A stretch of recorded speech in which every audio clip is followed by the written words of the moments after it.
Hey Squishies! My beard and I are back again with another vlog. This is Gravity Falls Season 2, Episode 5 or 6, Soos and the Real Girl. So, I enjoyed this one because dating sims are a genre I'm a little on. There is such a thing as a good dating sim. Hatoful Boyfriend comes immediately to mind. That game is ridiculous and hilarious and great fun. But in general, I feel like the basic premise of the genre is a really questionable one. Because the gamification of relationships is a real social problem. It's, I think, a big part of where stuff like Nice Guy Syndrome comes from, is this expectation of, this approach to other people of, you're a puzzle to be solved. If I can just pick the right responses and do the right things, you will behave in the way I want you to. And that's an awful way to treat other people. Now, obviously, there's a difference between reality and fantasy. And there's stuff you can do. Any game is going to be gamified. We gamify all kinds of things. But, I don't know. I just feel like dating sims are a genre that probably ought to have piss taken out of them. Like,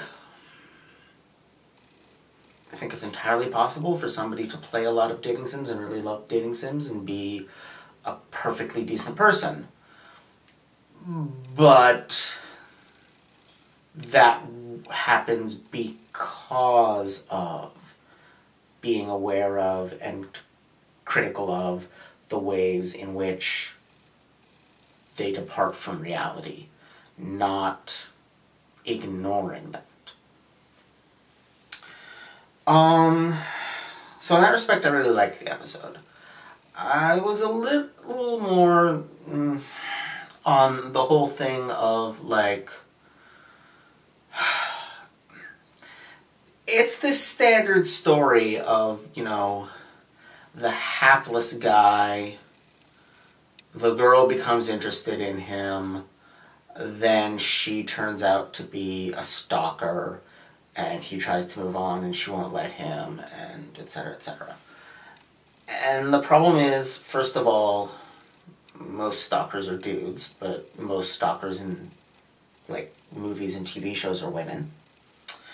And it's just this whole narrative of, oh, my ex was crazy, which usually, not always, sometimes, it might mean something like, my ex did something completely horrible for reasons that would not make sense to a rational person. Like, if your ex tried to assassinate the president because a,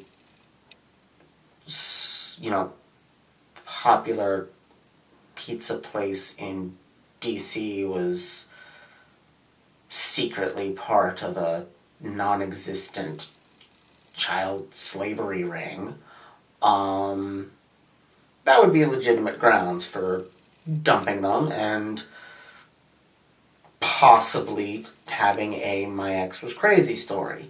But I think most of the time it's really, when somebody says their ex is crazy, what they mean is they lack the empathy to understand why their ex was acting the way they were, which can be something of a red flag.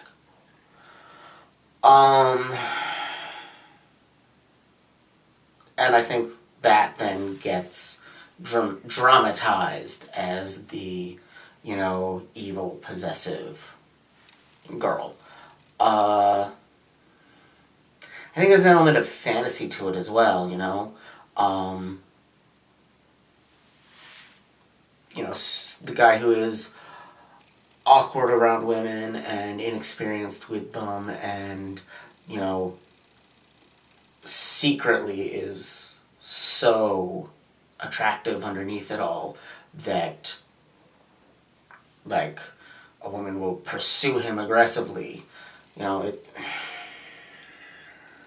It's kind of a worn out story. And I think that's my main objective to it, is just that I've seen this a billion times. And they don't really have a fresh twist on it the way they did with, like, the video game Come to Life. Or better yet, going inside the game the way Soos did.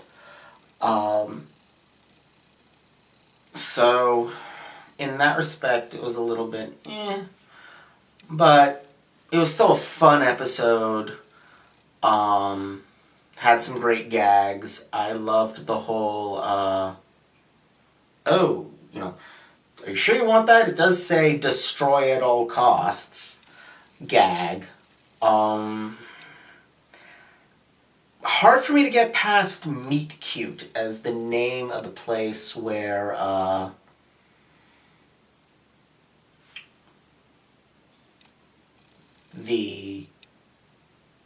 I can't remember her name, the real girl that Soos ends up dating.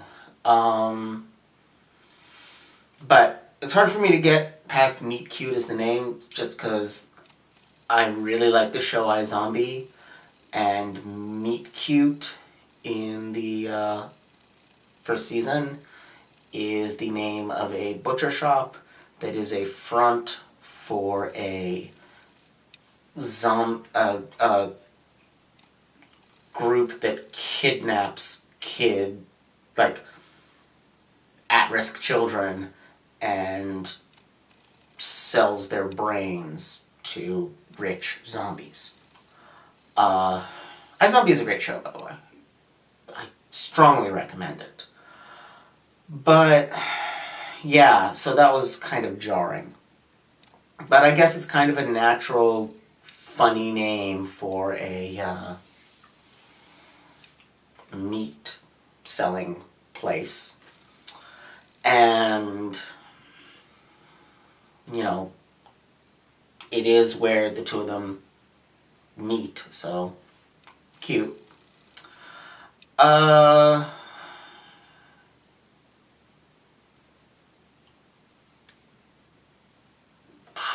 yeah, not really a lot to say on this one.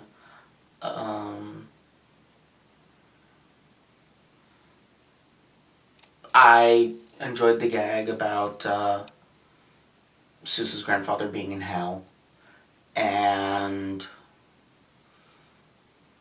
it's, they do a good job of making a joke about how intrusive his grandmother is into his life, but at the same time, like, God, poor Soos, have his grandmother constantly spying on him like that.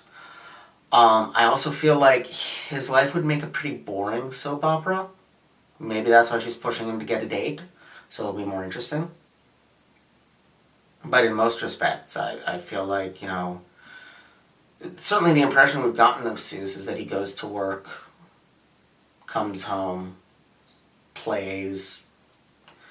Like, outside of the adventures of the show, which aren't really soap opera-y, there's not a lot of drama in his life that we know of, so I feel like he wouldn't be a very good soap opera. But maybe he'll be a better one now.